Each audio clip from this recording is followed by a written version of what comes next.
Every episode of The Gauge is brought to you by Bill Fick Ford and the WCRA and Lonesome Rider Coffee. Guys, Bill Fick Ford is the #1 Super Duty dealer in the country for the 4th year in a row. You guys have heard me rant and rave about Bill Fick Ford for the absolute best buying experience in the car industry, truck industry. Bill Fick Ford's the place to go. I bet you remember the old ad where I said I was getting a new Super Duty. Well, here's the keys for that. Bill Fick Ford delivers, guys. No bull discounts, no bull interest rates, the best buying experience you can get. And if you are not local to Huntsville or the Houston area, he'll deliver it to you just like he did to me. Bill Fick Ford. If I say, who wants to be a millionaire? Would anybody not put their hand up? Of course not, especially in rodeo. Well, thanks to the WCRA, the dream of a $1 million purse has finally come true. You can win $1 million by nominating your rides and runs and earning points with the WCRA. Through the Triple Crown of Rodeo, the WCRA will award a $1 million cash prize to any athlete or collection of athletes who wins first place in any 3 consecutive WCRA major rodeos. $1 million up for grabs, which is pretty much unheard of. Rodeo Corpus Christi will be the very first stop in the 2021 Triple Crown of Rodeo. The event will pay over $540,000. Yes, I said it, $545,000, and will be held on May 6th through May 9th. There will be 0 entry fees. That's right. You don't even have to pay to enter this rodeo. The only thing you have to do to qualify for the Triple Crown of Rodeo event is by nominating your rides or runs with the WCRA. Here's the common misconception with the WCRA. It's just for the pros, for the elites. Well, if you can hang with these people, but maybe you don't want to commit to pro rodeo, I get it. It's a big commitment. The WCRA is made for people like you because you can enter these events, nominate your rodeos, and win crazy money. Just like Rodeo Corpus Christi and this $1 million we keep talking about. To learn more, just visit triplecrownofrodeo.com. Again, that's triplecrownofrodeo.com to see how you can earn a spot at Rodeo Corpus Christi and possibly be the rodeo's next millionaire. Pow! Guys, if you're like me, you are literally running your entire life off of coffee. One thing I've learned is that I've become a coffee snob, and I'm very picky about where I get my coffee and what I drink. Can't just drink any old coffee. Lonesome Rider Coffee is one of the few out there who truly produces a great product. They are a family-owned and operated, veteran-owned and operated business. They do great things in their community. They've got charity partners where they donate 25% of their proceeds to that charity. They do branded products with each of these charitable partners, and they receive 25% of the donations from the proceeds of that coffee. Guys, they're great. Lonesome Rider Coffee has some of the freshest and best coffee I've ever had, and it can be delivered directly to your mailbox. And don't forget to go to lonesomeridercoffee.com February 8th through the 15th to get their Valentine's Day promotion. Use the coupon code LONESOMELOVE at checkout for that nice little discount. This is The Gauge with host Chance Conradu. Are you freaking serious? It's Conrado. This is The Gauge, and I am Chance Conrado. On this episode of the podcast, we have got the 12-time Wrangler National Finals Bullfighter, 10-time PRCA Bullfighter of the Year, CrossFit madman, Dusty Tuckness. We just have a nice, casual Sunday afternoon conversation over coffee, and I was drinking a Rockstar energy drink, but he was kind enough to swing by on his way home from Odessa, so we had a nice little recording, and I think Dusty's awesome. He's one of those great, wholesome dudes that everybody should pay attention to. Check it out. Okay, nice. That was a little long-winded for setup there, Ty. Well, we had to adjust. I like what you do with your hair today. It's like, That's why I've been doing my hair. oh, I didn't notice it until now. Well, that tells me a lot. Yeah, it probably does. You're probably right. Well, thanks for swinging by on your way home there, Dusty. It wasn't a long trip, but not for a rodeo person anyway. Some people might think 4 hours is a long way. Texas, 4.5 hours, Yeah. pretty easy. Yeah. What was it? What was Odessa like this year? Different? It was a little different. The biggest thing that was different, it wasn't so much that the craziness, but they were just limited to 30% of capacity each night. And so that was the biggest impact, I think, just overall. But the rodeo and behind the scenes and everything, it was kind of felt like normal again. So it was good to be rodeo in the first part of the year. Yeah, no doubt. It was a decent little break after the NFR, but I'm real interested in kind of what your opinion. You were telling me what it was like for you at the NFR, different, and what your opinion was of the whole setup at Globe Life for for bull riding in specific.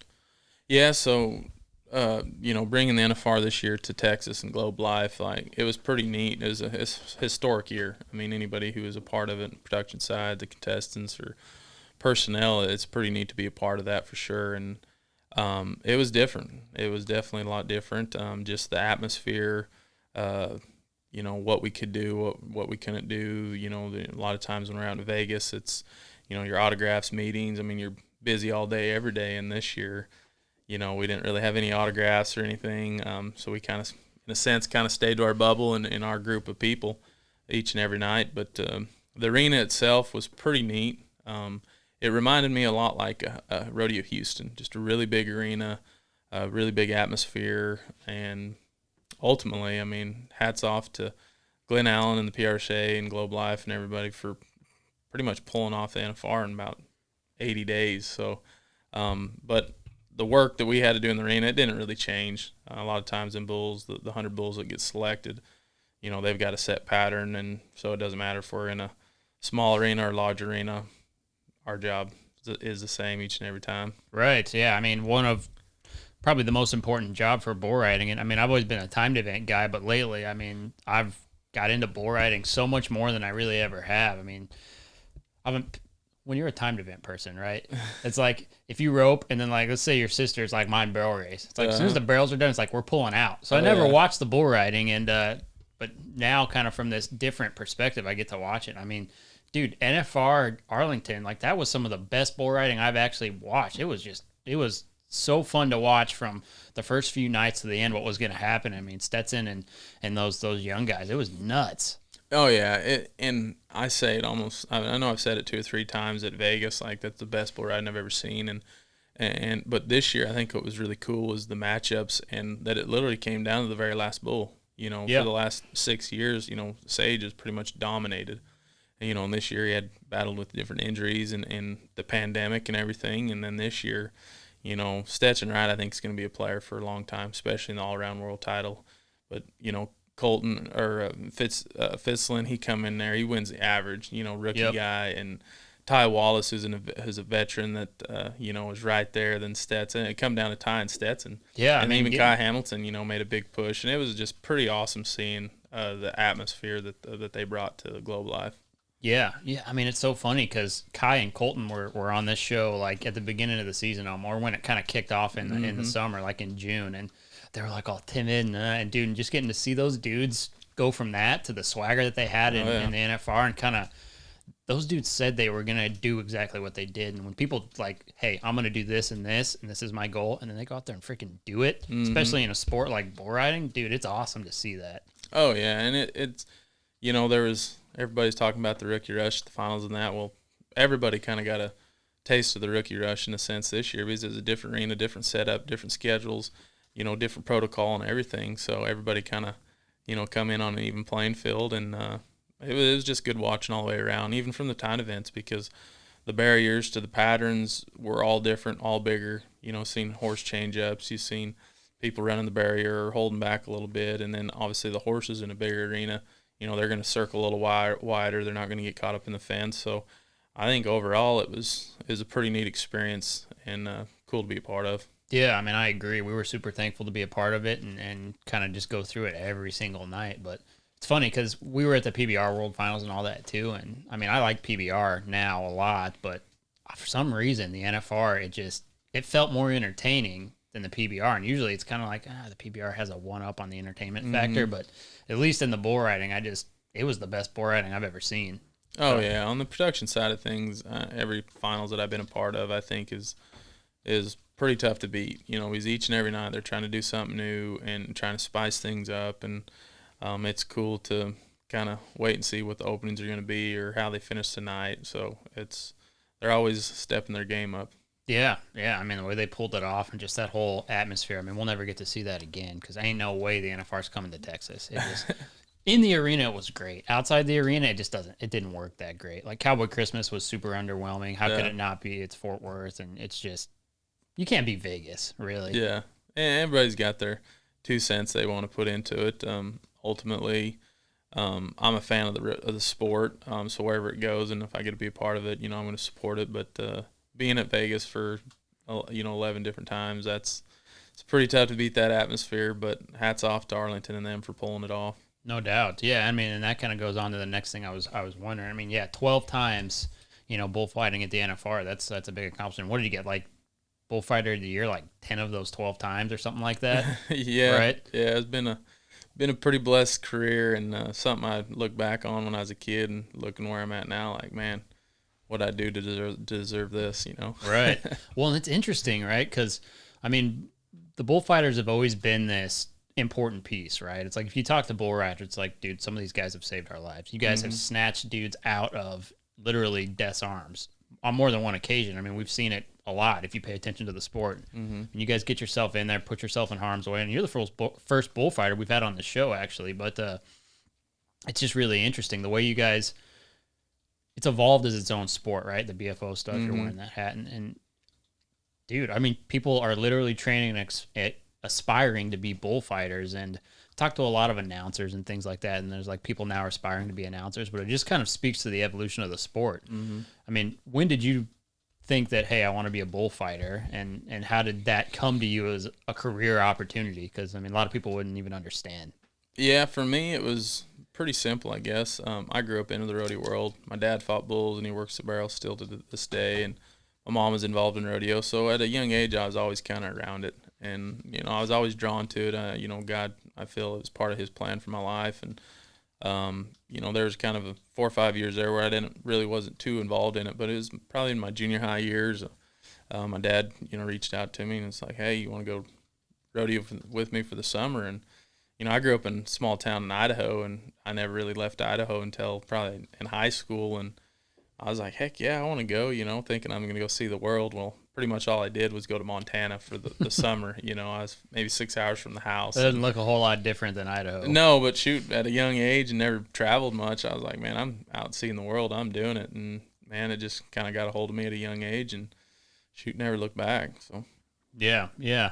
I mean, it's one of the more, like, if you like traditional sports, right, or like athletics, it's one of those really athletic pursuits, right? Like as far as being able to move and have control of your body and things like that. It's a little different than the other rodeo sports, right? I mean, because you're using your body more than, at least traditionally, like another sport.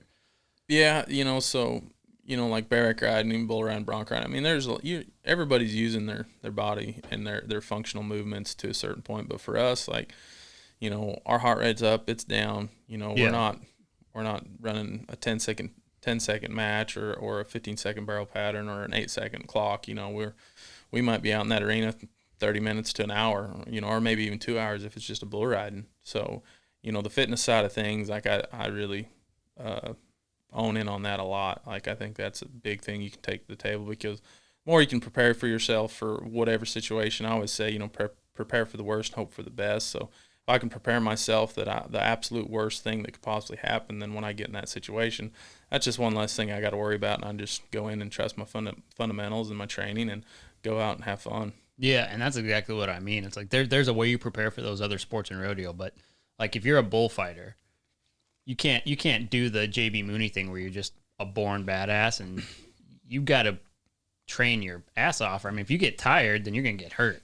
Oh yeah, I mean, I've had it happen to me in my young career, early on, where I wasn't quite in the good shape that I thought I was, and I've had my legs give out from me. And I remember I was in Ada, Oklahoma at the bullfight that Rex Dunn puts on, and I told myself that day I'm never going to let that happen again. And I haven't, what I do outside of the arena is going to prepare me for what I do in that arena. And, through the nutrition and the different workouts and training regimens, like, I think it helps you physically, but it also helps you mentally, because if you can put yourself through workouts and nutrition and be consistent and be disciplined outside of the arena, when you get in that arena, when you get on that competition floor, there's another level of you that rises up. So if you can beat that demon before you even step in that arena, when you get in that arena, shoot, you're just ready to go have fun. Yeah, no doubt. Did you play other sports? Yeah. So growing up, I played baseball when I was really young, and then I wrestled for a couple years in junior high, and then played basketball and football for years. I was actually going to go to college for football until my recruiting coach told me that if they caught me fighting bulls, they'd pull my scholarship. Really? Yeah. Oh, man. Yeah. So you ran away from that? Pretty much. Just kind of chose the rodeo route, and it's been a blessing ever since. I mean, it worked out for you. A lot of people choose rodeo and it doesn't work out. Yeah, for sure. Especially in a smaller thing like bullfighting. But I mean, what year did you get in it? Like in it pro rodeo wise? I got my card in 2006. So it's been a minute. Yeah, we've had it for a few years now, and man, it's just crazy when I reflect and look back on what I've been through, or the roadies that I've got to work. It's just been pretty awesome. Yeah, I mean, I couldn't imagine, like, from your side of it, I mean, now there's so much light on it, but back in like 2006 and onward to, I mean, just a few years ago, didn't have as much shine on it as it does now, probably, right? The bullfighting side. Oh, for sure. With the development of the different, BFO and all these other freestyle associations, and the sport itself is getting recognized what I always knew it could. You're starting to see them. You're not just seeing them as a party clown, out there just entertaining or, kind of in the way. You're starting to see, rodeo bullfighters as true athletes, and the training that goes into it, and the camps that they go to, the school, and the time that these guys are putting in. It's pretty awesome to see and be a part of it. So, yeah, it's really grown, and it's cool when you go to a rodeo and a lot of people come up to you and be like, "Yeah, I watched the bull riding, but I really watched what you guys do after." When before it was like, "Oh, the guy bucked off, let's go home." Right. So it's cool. It's getting a spotlight, and people are really starting to see what we actually do for a living. Yeah. And so here's another question, right? So what do you think is the key factor that actually helped highlight bullfighting as a sport and elevate it to where it is? I mean, what specific organization do you think it was? The BFO? Do you think it was the PBR? What do you think it was that kind of put it on the platform that it's starting to grow to? Maybe social media. I mean, like, if you look at Cody Webster's or even yours, like, you get to see you guys doing all these things on like Instagram, preparing, training, big platforms for rodeo people. I mean, it's got to be something specific though that maybe you think took it there. Man, I think it's always kind of been growing a little bit, just like with anything else in rodeo or professional sport. But I think the thing that really started drawing a light to it was the BFO. And why I say that is, and I think it was 2015, 2016, about 15 of us guys that were consistently going to freestyles, consistently go to rodeos, kind of just grouped up together and, were the pioneers of it, and started putting content of freestyle, not just, your match that you did that night, but, behind the scenes with our sessions and our workouts, and then start putting schools. So obviously, yeah, social media had a big part of that, because now, what you do right then could, thousands of people could see it pretty quick if you put it on there, and that helped grow the sport, started getting people interested in it. In the sport of rodeo, it's easy. Before, I remember, first starting out, everybody had the camcorder. It might take 3 or 4 days before you actually watch it, but now it's all on phones and different digital stuff, to where, I can't keep anything from my mom now. So when I get run over, wrecked out, or whatever, she knows really before I know. So I think Dusty, are you okay? Pretty much. I don't know what your mom's like. I probably just totally disrespected her. No, she was like that for a while, but now she's pretty content with. She knows what I'm doing, and shoot, half the time now she's got to know a lot of my rodeo buddies really good now. So it's like, "Hey, how was it tonight, son?" And I'm like, "Man, I got wrecked out. I'm hurt pretty bad." "Oh, you all right?" "Yeah." "How's everybody else doing?" Like, "Shoot, Mom." Hey, I'm your kid. Going to the hospital. I'm your flesh and blood, lady. Yeah, exactly. So no, it's good. So yeah, no doubt. I mean, kind of circling back. I mean, you're wearing the Rogue. I see that you do a lot of CrossFit style stuff. I mean, does that seem to be the best? I mean, obviously you played football at a higher level. I did too. We have that in common. We're like kind of turned away from football, but is that did you look at those type of things to structure the workouts? I mean, because it's very similar as far as the preparation, probably, right? Yeah. So for me, I really didn't get into like the functional CrossFit training until about 2.5, 3 years ago. I was always been big into like working out, after I went from high school to college, kind of lived the college life a little bit, and it caught up to me, and I was like, man, I need to start working out and eating right. And I didn't know anything about really nutrition or fitness, other than I'd get on the treadmill and run for an hour and lift a few dumbbells, and kind of did that for a while, and started getting to the like P90Xs and then Sanities and stuff like that. And Finally had some buddies probably 4 or 5 years ago. They were talking about this CrossFit stuff, and it kind of intrigued me a little bit and kind of intimidated me a little bit too, because It's intimidating, you for know, sure.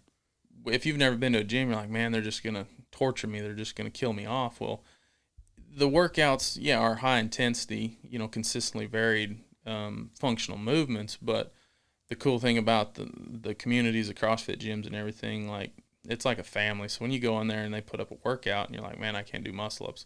Well, there's a modified version for it to where you can work up. Put the band up and that whole deal. Yeah. Yeah. So I started looking into CrossFit. I did it for about a year and a half. Really started liking it. Just the whole concept of it, just the full range of motion, the body functions, what God made our body to do in the first place.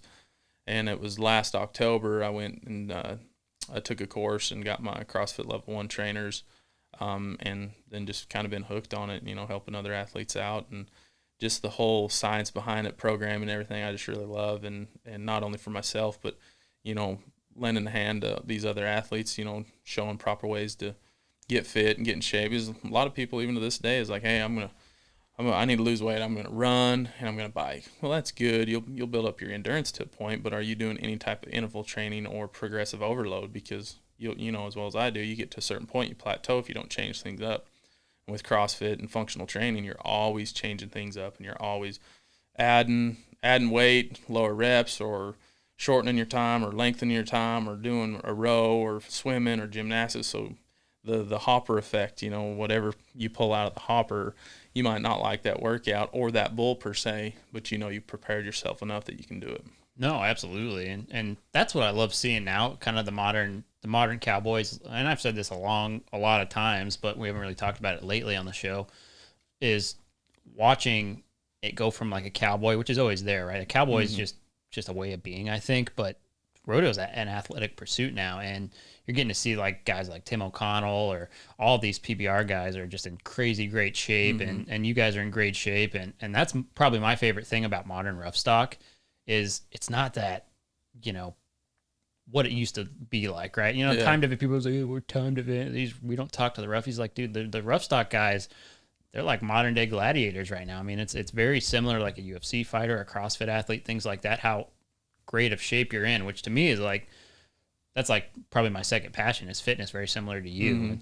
And it's, I just think it's important. And kind of bouncing back, now we're not going to talk about rodeo because we got a like mind in the fitness thing. And there's just not a lot of people in the rodeo world who give enough craps about the fitness side of things, and nobody wants to talk about it. So it makes you uncomfortable if you're like, when you're the guy who sits at the table and you're like, no, hey, please don't put any butter on that.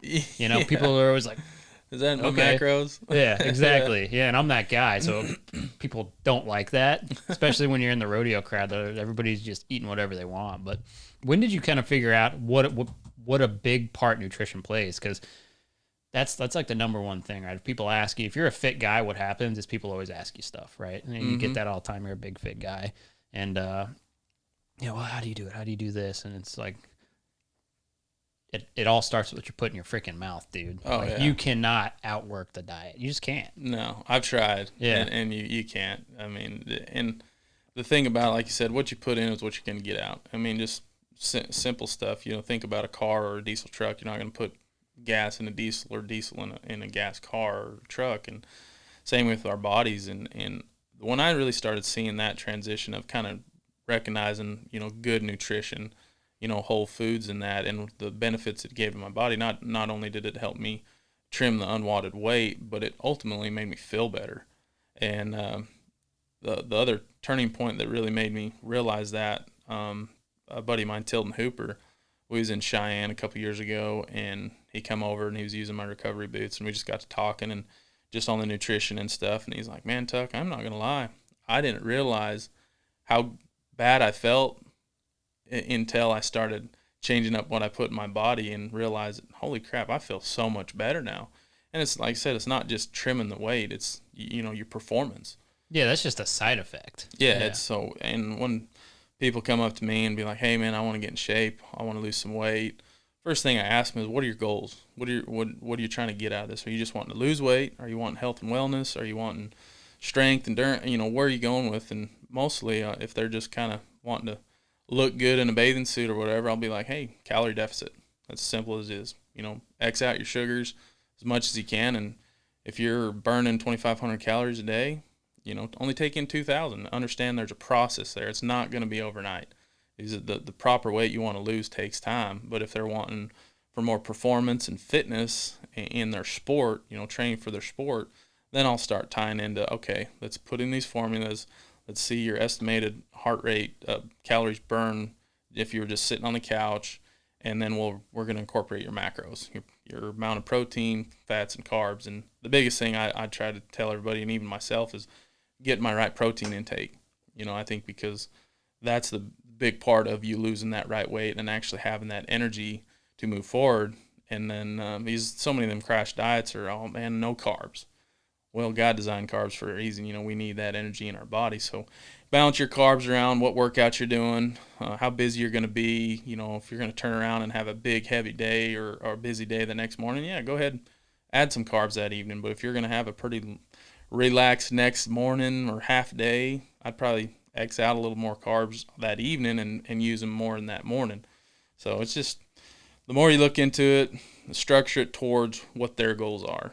And then that's when they really start seeing the benefit of it all. Oh, absolutely. Yeah. I mean, it starts just as simply as knowing the difference between a protein, a carb, and a fat, right?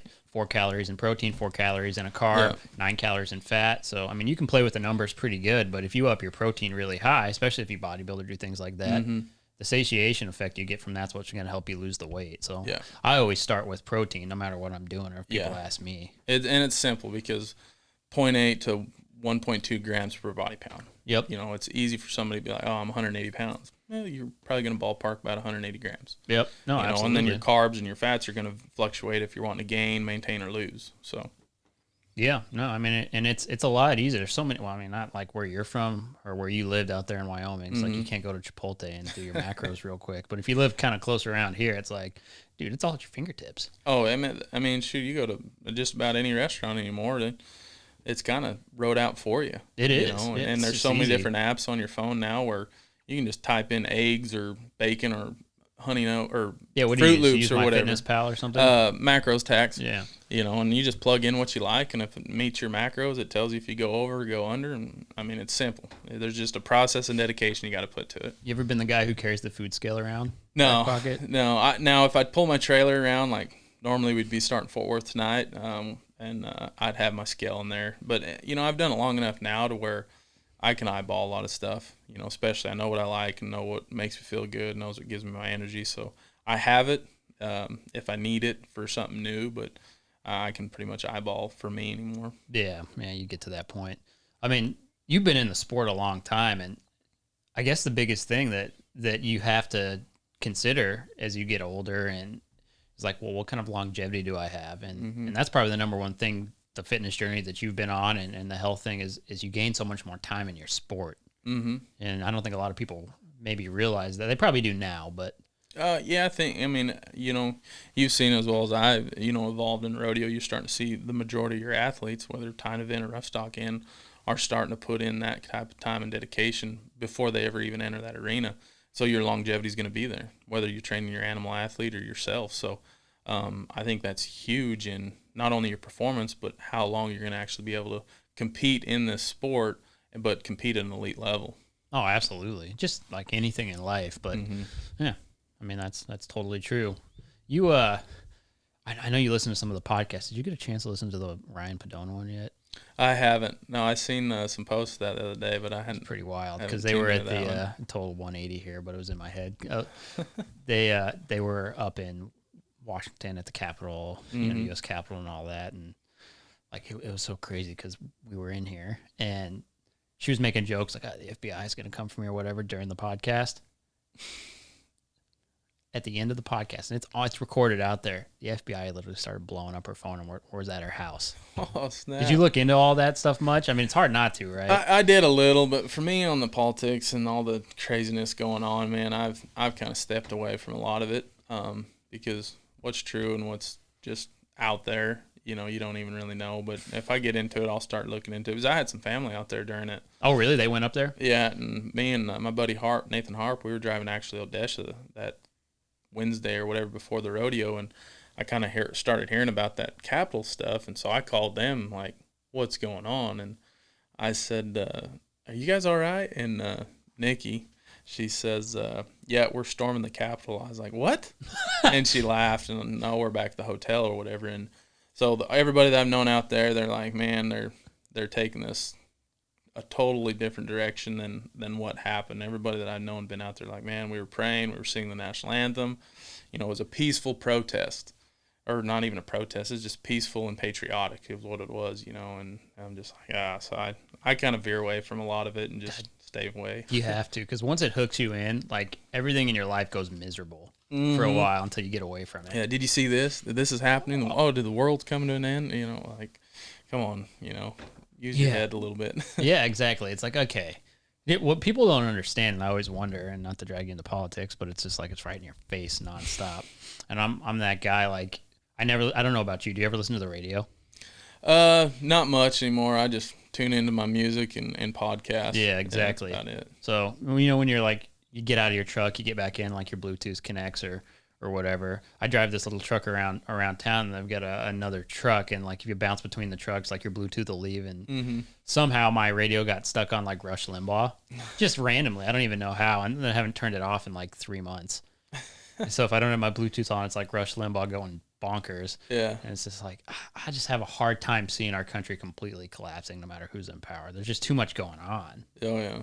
I don't know what you think about all that, but yeah, it's just it's a crazy time, man, you know, but like I said, I've just kind of kept to what I know the truth is, and, you know, I'm a faith-based man, so, you know, that's where I kind of look for my guidance and wisdom, and, you know, kind of stay true to that, and just try to be positive about everything, you know the rights, knows the wrongs, and just say, you know what, something good's going to come out of this, and I just, you know, going to keep believing that. Even with rodeos, you know, some are going, some are canceling, and, you know, it's put some people in some tough situations in the rodeo world, and I hate that. I hate seeing people have to go through some of that suffering, but, you know, just, you know, keep your chin up, keep working hard, stay humble, and keep hustling. You know, that's kind of my motto, and that's what I'm going to keep doing. yeah, I mean, that's what rodeo is all about. Got to think that 2021 is going to be better, because some rodeos haven't canceled. They've kind of made some adjustments, like San Antonio and things like that. But I don't think Calgary's announced that they're shutting down either. No, like, so what for they'll me, do. like Fort Worth, they canceled, and Tucson, so my next 6 weeks are open as of right now. And then Houston, they moved to March, or from March to May. Yep. And so right now my March is kind of open. So hopefully some stuff will come about. You know, something's good is going to happen, or there's going to be a reason that I'm not going somewhere. You know, I always try to have that mentality, but right now I'm kind of taking advantage of, for 13, 14 years, I've never had hardly any time in my winter run. It's usually Odessa, straight to Fort Worth, 3 or 4 days, Tucson, straight into Houston. Yep. And I love snowboarding, and so we went once already. We're going to go again here in about a week, and just going to shred some powder. Where do you like to go? Anyway, where there's good powder. Yeah. So just like the state of Colorado? Yeah, pretty much. Yeah, so I've hit a few. Like, I grew up in Wyoming, so I grew up in high school and that around like 3 or 4 resorts. So yeah, we went shoot about every weekend in high school. And when I started rodeoing and getting busy with that, I'd maybe get one run in, you know, one trip in a year. And so this year I want to try to. Did you go to Jackson Hole a bunch? We went there a couple times, and then when I lived in Idaho, so Grand Targhee, which is on the other side basically of the Tetons, pretty similar mountains. So some really good runs, really good terrain, really good powder, and yeah, I'll go wherever. Yeah, dude. Yeah, that's one of those things too. Like, you get stuck and addicted to doing it. And then you move to Texas, and it's like you can't. Yeah, no, I was like, man, normally it's 60 miles to a ski resort. Now I'm like, man, I actually got to plan a day of travel to get to where I want to go. You know, it's 8 hours, you know, but it is what it is. It's that has changed so much. You used to be able to get like a pass for like $500 for the year, and now it's like $300, $400 to go one day. It's crazy. Oh, yeah, they're making some money out of it. Man, I'm saying, I don't even know what it costs to like rent a whole deal anymore if you have to rent stuff, but it's a different deal. What was it called? It was called the Colorado Pass or something, and you could like take a bus from where I live, get up to the mountain, and you'd be there within like an hour and a half or so. And I mean, you just have your pass that you bought at the grocery store for the whole year. You could go pretty much anywhere from Vail to Steamboat to Keystone to all those places, and you just hop on a RTD bus. I don't have those in Wyoming, but they do in Colorado. You like to hunt too, don't you? Yeah. I'm big into hunting and just the outdoor living and all the mountain country and that. So that's another one of my hobbies. I'd love to just be paid to hunt. That'd be pretty awesome. But dude, I mean, that's also a thing that's going on a lot right now. We have we have a lot of big time hunting people on this show because I like to make sure that we try to talk about that stuff because I love that too. And what part of Oklahoma? You might have told me. It's pretty central, east of Purcell. So about 30 minutes southeast of Norman. Oh, okay. Yeah. I don't know Oklahoma that well. My sister lives in Nowata. That's what I know, and I know where Oklahoma City is. Yeah, what is that? Northwest. Yeah. Yep. Yeah. It's surprising people who haven't spent a lot of time in that area. It's like super pretty out there. There's where they live in Nowata. I've never seen so many deer anywhere. Period. In my entire life, like they're just everywhere. Oh yeah. Oklahoma's got a lot of deer. They do. Yeah. Yeah. I mean, they're tiny little dinks, but they've got some big ones. I mean, as far as racks go, running around up there, but it's like in that area, there's more deer than there probably are people in like a 10 square miles. It's crazy. Oh yeah. There's like 150 deer that like one was in their garage, 3 were sleeping in the arena, they're in the freaking barn, everywhere, getting into the hay. Oh yeah. But do you have pigs where you're at? Yeah, I've got a lot of hogs. That's kind of what I did this spring. Is a buddy of mine, they own a hog hunting place, Hog Wild, just west of Purcell there. And so we trapped a bunch of hogs in my place and took them over there. And I mean, after my summer run this year, I got home and I had about 2 or 3 days to get ready for lotting. And so I'm running around, cleaning the trees up, mowing my lawn and everything. And I just happened to look over behind my pool there, and there's like 40 hogs in my lawn. And I'm like, you dirty, rotten sucker, just tearing up everything. And so I'll get a little target practice, a little animal management from time to time. But they're nasty suckers, too. Oh, yeah, they're destructive. They just tear up everything. Yeah, people don't realize how destructive they are. Mm-hmm. But, well, you got, what was it, 3 hours to get home? Yeah, about 2.5 from here. Really? It's not too bad. Yeah, it's not bad. No. Appreciate you stopping by and look forward to seeing you and be interesting to see what happens with the rodeo. Yeah, it'll be different, but it'll be a good year, and we're looking forward to the rest of it. So hell yeah. Oh, brother, let's go down. This has been The Gauge, hosted by me, Chance Conrado, produced and edited by our guy Ty Yeager. Shout out to the executive producers Dustin Pointer and Cody Denton. Marketing and content produced by Riley Chone. Our theme song is by Shay Ashshire and the Night Howlers. Make sure to rate and review this podcast, as well as follow The Gauge on Twitter, Instagram, and Facebook. And make sure to subscribe to The Gauge wherever you get your podcasts. We'll see you guys next time.